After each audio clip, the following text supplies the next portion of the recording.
Friends, good morning. তো আমি এখন আবার চলে যাচ্ছি বাগানে।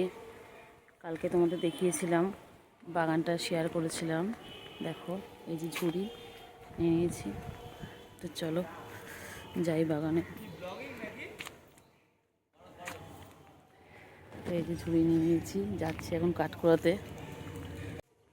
চলো, তোমরা আগের ব্লকেও দেখতে পেয়েছিলে যে আমি এখান দিয়ে কিছু কাঠ কুড়িয়েছিলাম। তো আজকেও কালকের কিছু রয়েছে কাঠ, এখন পুরোটা শেষ হয়নি। তো আজকে আবারও চলে যাচ্ছি। তো চলো চলো দেখো, এই যে এগুলো প্রচণ্ড কাটা। কালকে আমার মানে হাত পা কিছু কিছু জায়গায় কেটে গেছে, কেন এখানে প্রচণ্ড কাটা গাছও আছে। তো আমি যেহেতু প্রথম দিন কালকে এসেছিলাম, তো খেয়াল করিনি। তো আজকে আমি জেনে গেছি কোথায় কোথায় আছে কাঠগুলো। তাহলে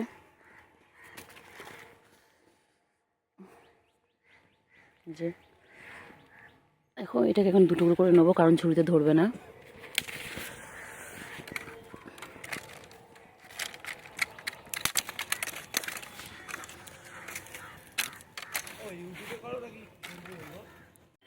তো চলো আগে দেখিয়ে দিই। চলো, দেখতেই পাচ্ছ এই সেই আবার পুকুর। তো কালকে ছাড়ার পর অনেকেই বলেছো যে বাগানটা খুব ভালো লেগেছে। তো তাদেরকে অনেক অনেক থ্যাঙ্কস, কমেন্ট করে জানিয়েছো তারা, তাদের বাগানটা খুব ভালো লেগেছে। তো দেখো, তো চলো, এখানে দেখতেই পাচ্ছ অনেক কটা কাঠের টুকরো পড়ে আছে। তো চলো এগুলোকে নিয়ে নিই। একা একা মানে একদিকে কাঠ আর একদিকে ভিডিও করতে সত্যি খুব প্রবলেম হয়ে যায়। তাও করছি তোমাদের জন্য।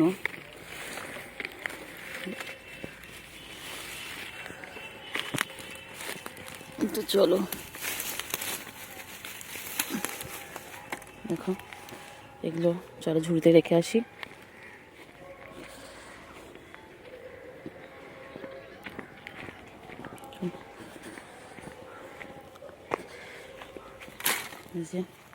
চলো আবার যাই কিছুটা।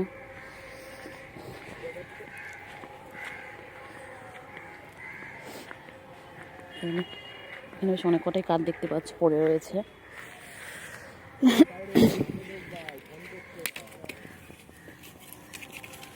আর বাগান তো সবারই মোটামুটি ভালো লাগে, শহর আর গ্রাম হোক সবারই। আর এই শীতকালে তো এরকম বাগানে সব পিকনিক করতে আছে, ধারে মানে বাগানের ধারে ধারে সব পিকনিক করছে। ঠিক এরকম জায়গায়, ফাঁকা জায়গায় এখানে পিকনিক করতেও বেশ খুব ভালো লাগবে। যদি কেউ পিকনিক করতে আসো তো খুবই মজা হবে। দেখো, কারণ এখানে অনেকটা স্পেস আছে।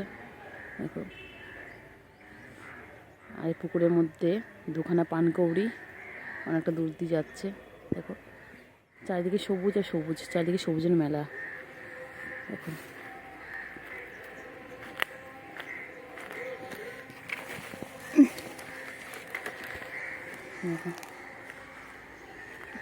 চলো আবার এতটা জোগাড় করেছি, চলো আবার রেখে আসি।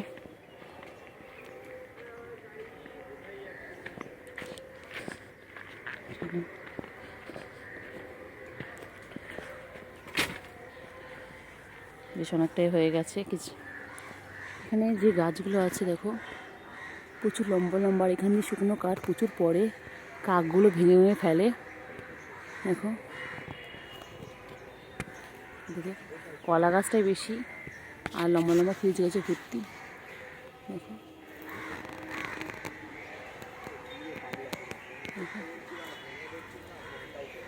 দেখো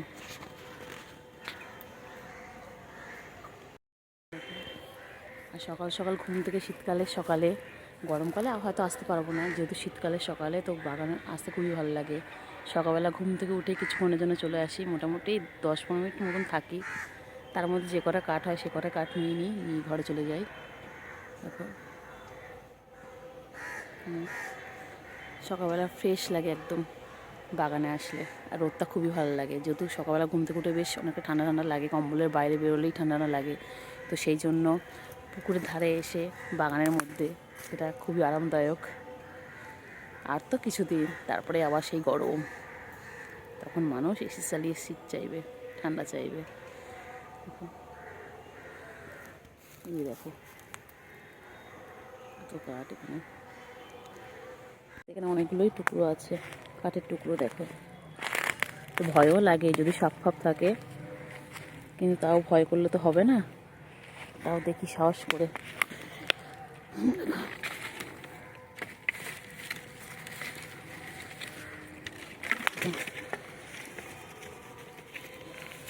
চলো, এগুলো তো ঝুড়িতে ধরবে না, এগুলোকে মনে হচ্ছে আমার হাতে করে নিয়ে যেতে হবে। তো চলো আগে এই কটা বাড়িতে রেখে আসি, বাড়িতে বলতে উনুনের কাছে রেখে আসি। চলো,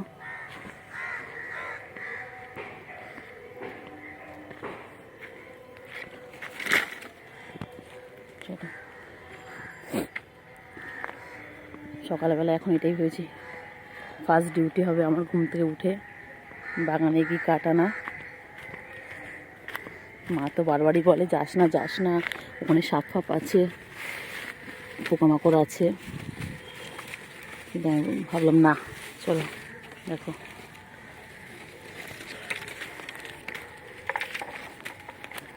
চলো।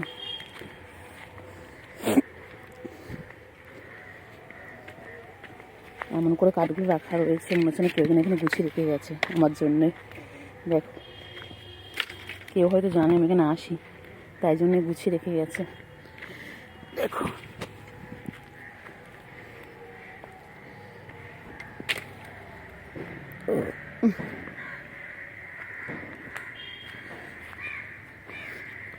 চলো একটু ওইদিকেও দেখো, ওইদিকেও বেশ একটা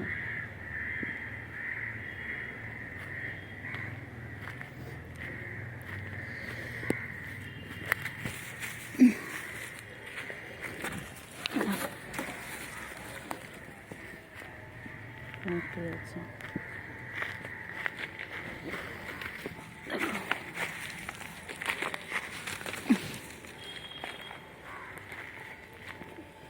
এক হাতে ভিডিও করছি, এক হাতে কাঠ, খুবই অসুবিধা হচ্ছে, কিন্তু তাও চেষ্টা করছি করার। দেখো,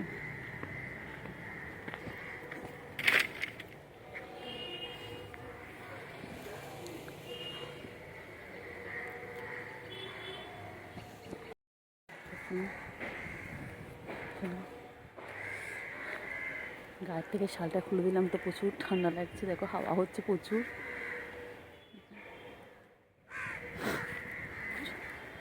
প্রচণ্ড হাওয়া হচ্ছে, এতক্ষণ গায়ে শাল ছিল তো বুঝতে পারছিলাম না, এখন খুলে দিলাম তো দেখছি প্রচণ্ড হাওয়া হচ্ছে, বেশ ঠান্ডা ঠান্ডা, তাও ভালো, ঠান্ডাটাও নেওয়া যায়, অতটাও ঠান্ডা নয়। বসেই পড়লাম ঠান্ডায়। এখানে আসলেই মনে হয় যদি এখানে পিকনিক করা যেত, সব বন্ধুরা মিলে হালকা একটা গান, কোনো সুন্দর একটা গান চালিয়ে যদি পিকনিক করা যেত, কত না মজা হতো।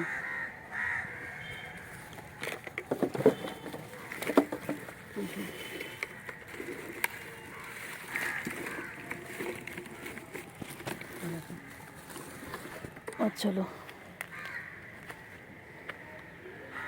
কিছুটা করে রেখে আসি, তারপরে একেবারে সবটা যতটা পারবো ততটা নিয়ে যাব, পুরোটা তো পারবো না।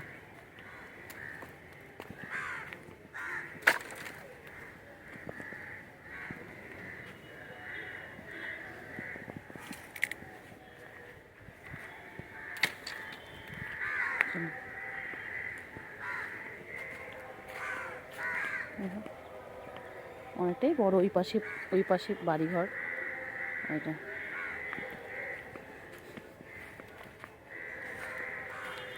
আর কার কার বাড়িতে এরকম বাগান আছে আমাকে জানিও, মানে বাড়ির আশেপাশে যারা যারা ভিডিওটা দেখবে তারা কমেন্ট করে জানাবে। আর কার কার এরকম বাগান ভালো লাগে আমার মতন, আমার তো খুবই ভালো লাগে, আমি সেটা কালকে ব্লগে বলেছিলাম। আর তোমাদেরও কাদের কাদের ভালো লাগে তারা কমেন্ট করে জানাবে।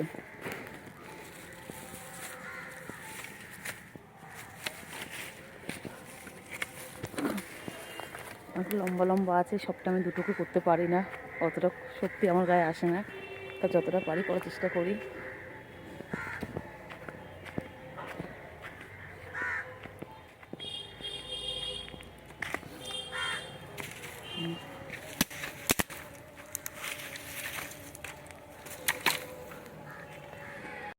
করতে পারবো না বলে মাকে ডাকলাম। এখানে অনেকটাই আছে, সবটা আমার পক্ষে নিয়ে যাওয়া সম্ভব না। মা এসে কিছুটা নিয়ে যাক, তারপর আমি আরও কুড়িয়ে কুড়িয়ে কিছুটা রাখি। মা আসছে, ডাকলাম। মাকে ক্যামেরা আনতে পারবো না, একটু প্রবলেম আছে। তো দেখো স্টোলটাকে ওখানে ঝুলিয়ে রেখেছি, মা নিয়ে যাক, তো আমি আরও নিয়ে আসি। ব্রেকফাস্টটাও করে নিয়েছি সকাল সকাল, কারণ খেলে পরে তো এনার্জি আসবে না শরীরে।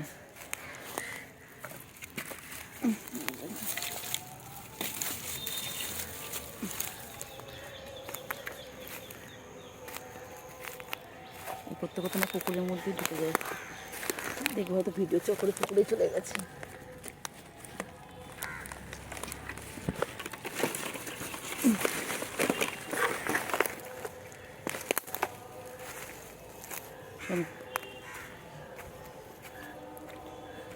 দেখো আবার জোগাড় করি, মা কিছুটা নিয়ে গেল।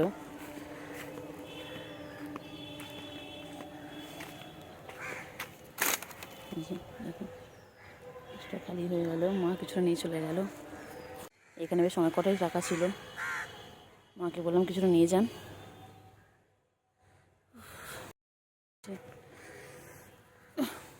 আবার কিছুটা জমা করি, তারপর আবার মাকে ডাক দেবো, মা আবার নিয়ে যাবে, কেন আমার পক্ষে সম্ভব নয়।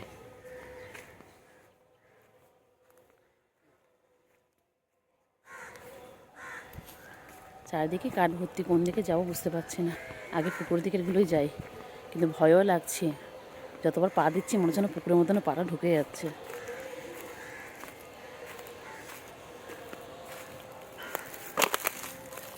দেখো